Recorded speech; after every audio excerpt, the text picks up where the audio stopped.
कि नापसंद करना और नफरत करना दोनों ही बहुत अंतर है, बस आपको समझने की है। सनातनी है तो आप एक पार्टी के प्रॉपर कट्टर सपोर्टर होने चाहिए। जैसे आप राइट की तरफ जाएंगे, राइट का पॉलिटिक्स करेंगे तो उसमें क्या हो जाता है पता है? आप सिर्फ धर्म की बात करेंगे, कल्चर की बात करेंगे। इस बार भी वही हुआ, बिहार ने फिर अपना इतिहास। कि मुसलमान लेफ्ट वाले होते हैं बिल्कुल और जो बाकी लोग हैं वो राइट के हो राइट गए। वाले होते तो विमेंस की बात करते हैं, पिछड़े दलितों की, सब सुने भी होंगे आप। तो वो हो गया लेफ्ट का पॉलिटिक्स। उससे वादा किया कि आपको बाहर नहीं जाना पड़ेगा या आपके लिए हम कि सनातनी होना और असली इंडियन होना दोनों आजकल एक नहीं है। कैसे? अगर आप सनातनी हैं तो आप एक पार्टी के प्रॉपर कट्टर सपोर्टर होने चाहिए। अगर आप सनातनी हैं और उस पार्टी के सपोर्टर नहीं हैं तो आपको इंडियन ही नहीं माना जाएगा। क्या ये बात सही है? क्या ये चीज़ समाज में चल रही है?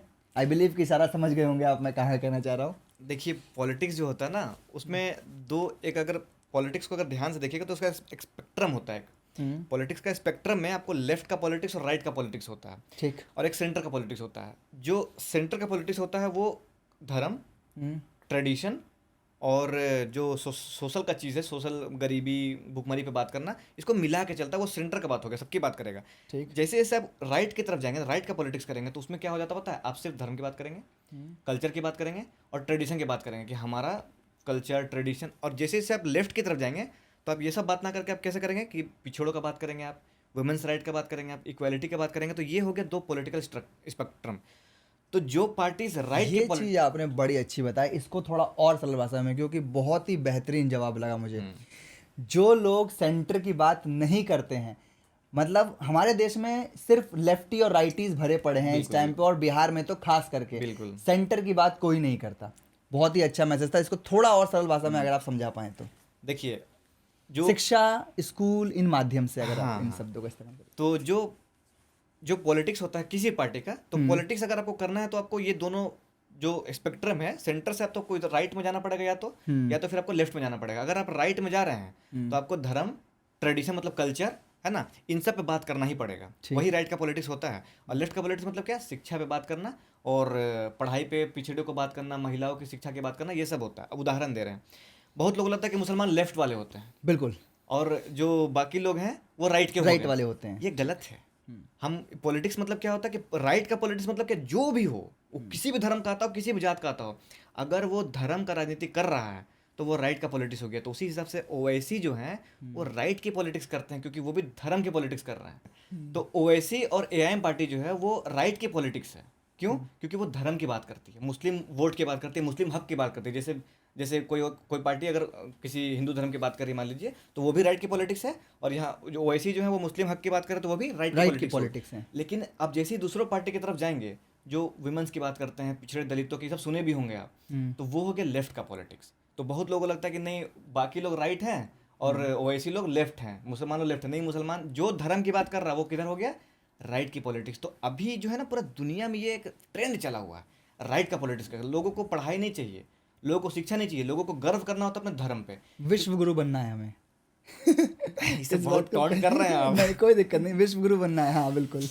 अब इसमें प्रॉब्लम ये है ना कि देखिए शिक्षा प्राप्त करके कुछ बनने में टाइम लगता है, बिल्कुल। और मेहनत लगता है।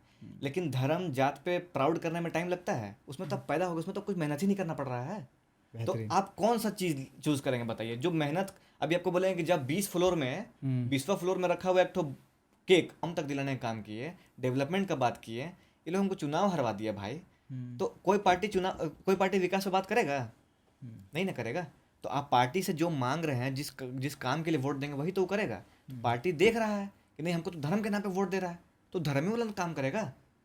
और इस बार भी वही हुआ, बिहार ने फिर अपना इतिहास दोहराया। और जिस पार्टी ने आपको से वादा किया कि आपको बाहर नहीं जाना पड़ेगा या आपके लिए हम मील खुलवा देंगे, कंपनियां खुलवा देंगे, वो पार्टी इतने बुरे तरीके से हारी कि वो ख़त्म होने पे आ गई है। और कल ही एक बड़े अच्छे नेता हैं उस पार्टी के जिन्होंने इस्तीफा भी दे दिया, रितेश पांडे जी ने। अच्छा। हम बात करते हैं उनके बारे में ही अभी आगे। तो ये सारी चीज़ें हैं, ठीक है। बड़ा अच्छा स्लोगन याद आ गया इस चीज़ पे कि बिहार में लड़कों के लिए और लड़कियों के लिए, क्योंकि हम बिहार के यूथ की बात कर रहे हैं, बिल्कुल बिल्कुल। तो बड़ा अच्छा स्लोगन है कि बेटे को उम्र दो पर बाइक नहीं, बेटी को शिक्षा दो पर मोबाइल नहीं। वही हाल है कि अगर आप बिहार के युवा को जो देना चाहे, वो देंगे तभी वो आगे बढ़ पाएंगे। अगर आप उन्हें झंडा देंगे हाथ में बचपन में तो वो जिंदगी भर झंडा ही लेंगे और 5 किलो राशन ही लेके आते रहेंगे और भट्टा भट्टा दिया जाता है। आपको पता है ये बात? बहुत सारे बिहार के युवाओं को 2,000 रुपये 4 महीने पे भट्टा भी आता है। अच्छा। मेरे साथ के लड़के हैं जो कहते हैं कि क्या जरूरत है हमें बिहार की सरकार बदलने की। 2,000 रुपये उन्हें 6 महीने पे मिलते हैं, जिसके अंदर आराम से उनका रिचार्ज हो जाता है, का राशन खुद का आ ही रहा है। पिताजी और बाबूजी अब शादी करवा ही देंगे 2-4 साल में, दहेज मिल ही जाएगा। आपको ये शायद नहीं पता होगा लेकिन ये ग्राउंड लेवल की सच्चाई है बिहार में। मेरे साथ के लौंडों के आते हैं 2,000 रुपये भट्टा और वो ना बाहर जाने का नाम लेते हैं ना उनको ज़रूरत है उनके हिसाब से। और जब वो 35 साल बाद मुझे देखेंगे यहाँ पे तो ज़रूर सोचेंगे कि हम कहाँ पे थे जब भैया ये सब कर रहे थे। तो शिक्षा एक बहुत बड़ा महत्वपूर्ण चीज़ है। ठीक है, आपके वीडियो पे बड़ा अच्छा एक कमेंट आया था, इस कमेंट का जवाब आपने वहाँ नहीं दिया, यहाँ देंगे कि भाई अगर तुम ऐसे करोगे तो सरकारें हिंदू मुस्लिम के ऊपर विवाद नहीं करेंगी तो सरकारें जीतेंगी कैसे? तो आपको लगता है कि देश में सिर्फ सरकार के पास हिंदू मुस्लिम ही बच गया है? देखिए, मेरा इस पे ये कहना है कि मेरा बस चले ना, हाँ। तो जो पार्टी धर्म के नाम पे राजनीति कर रहा है ना, हम उस राजनीति को बंद करना चाहते हैं। हमको किसी पार्टी से कोई आपत्ति नहीं है, और हमको पार्टी से आपत्ति इसलिए नहीं है क्योंकि पार्टी भी वही राजनीति करता है जिससे उसको वोट मिलता है। तो हम चाहते हैं कि ये राजनीति ना होके ये राजनीति हो कि हम 100 गो स्कूल बनाया है पिछले 5 साल में, तू कितना बनाएगा? तो वो बोलेगा कि हम 200 बनाएंगे, वो बोलेगा हम 400 हॉस्पिटल बनाएंगे। ऐसे जब होने लग जाएगा तो समझिए तो हॉस्पिटल ही हॉस्पिटल हो जाएगा। अगर छींकेगा कोई तो हॉस्पिटल पहुंच जाएगा, इतना हॉस्पिटल हो जाएगा। तो राजनीति बदलने की जरूरत है, पार्टी बदलने की जरूरत नहीं है। और बीजेपी की चलिए बात कर लेते हैं। बीजेपी इतना सक्षम पार्टी है कि उसको लोग सही से इस्तेमाल नहीं कर रहा। वो ऐसे पापा हैं बीजेपी में, उदाहरण देंगे कि वो बहुत अमीर हैं, बहुत पावरफुल हैं, लेकिन उनसे मांग रहा है लोग फ्रूटी। अरे तुम साइकिल मांगो, हेलीकॉप्टर मांगो, वो सब दे सकते हैं, लेकिन वही इंडिया का जनता वैसा है कि क्या ही कर सकते हैं। बड़ी अच्छी बात याद आई, 1 मिनट काटूंगा आपको कि मैं बड़ी अच्छी बात है अपनी अपनी समझाई लेफ्टी और राइटीज वाली। तो मैं बस ये दोनों तरफ से कहना चाहूँगा कि नापसंद करना और नफरत करना दोनों ही बहुत अंतर है, बस आपको समझने की है। बिल्कुल। लेफ्टीज जो हैं वो राइटीज को नापसंद करते हैं, लेकिन राइटीज जो हैं वो लेफ्टीज से नफरत करते हैं। और ये सिर्फ और सिर्फ इस सरकार में या फिर ये कहिए इस पॉलिटिकल पार्टीज में हो रहा है। तो आपसे रिक्वेस्ट है कि आपको किसी से नफरत करने की दरख्वास्त नहीं है, आपको किसी से नफरत करने की ज़रूरत नहीं है। नापसंद करना आपका ओपिनियन है, आप कर सकते हैं। मैंने ये बात सही कही, आप एग्री करेंगे? बिल्कुल बिल्कुल। राइटीज जो हैं वो नफरत करने लगे हैं लेफ्टीज से कि तुम कैसे नहीं लोगे हमारा नाम। और लेफ्टीज जो है वो सिर्फ और सिर्फ नापसंद करते हैं, उनको पसंद नहीं है आप। बिल्कुल।